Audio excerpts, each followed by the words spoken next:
Have you always been a fan of beaded anklets? Today I'm going to teach you how to make one for yourself. Simple DIY tutorial. So I'll be using these beads. These are seed beads and I chose dark gold and brown. So these are seed beads that I'll be using. I use a fishing line and this is 0.70, so it's called 0.7 here in Ghana. Yes, I'll be using that. And you start by picking your beads. You arrange them the design you want. I wanted mine to be like 9 of the brown and let's say 4 of the gold. So yeah, so I am still arranging the beads.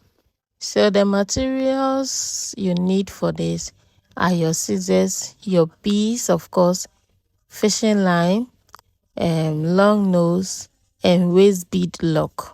The locker you use at the end. Yeah, and long nose, of course.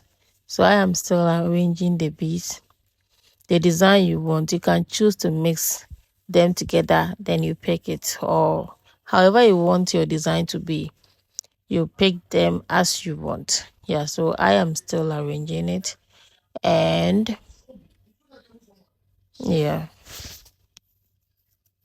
so at this point I think it's okay. The measurement I'm using, the leg measurement is 10. Yes, so this is the locker. So the screw locker.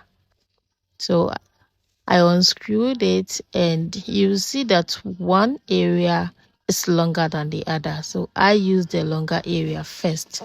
So I tied a knot.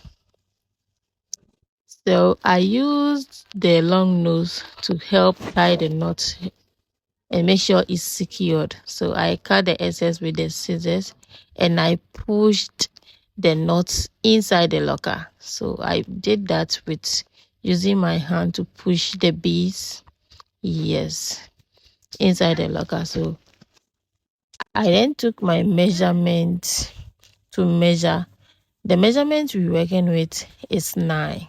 The leg measurement is 10. Sorry, the leg measurement is 10. But then the bead on the fishing line was 9. So I added an extra inches and I cut them off. So I decided to add 1 inch to make it 10 because the measurement actually is 10. So after that, then I picked, you remember we unscrewed the locker and there was a shorter area I placed down and I used the longer area. So it's time for the shorter area to be placed as well. So I placed them at the end and then I use my long nose to tie a knot. Yes, that's what I'm doing in the video. I used my long nose to tie the knot and I'm making sure it's secured. I am making sure the knot is secured. So after that, and then I'll cut the excess with a scissors. Yes, that's what I'm doing. And then I push the knot into the locker. Now our anklet is easy and ready. These are easy steps, right? It's not confusing at all. Very easy. So this is it. I tried to unscrew it and screwed it back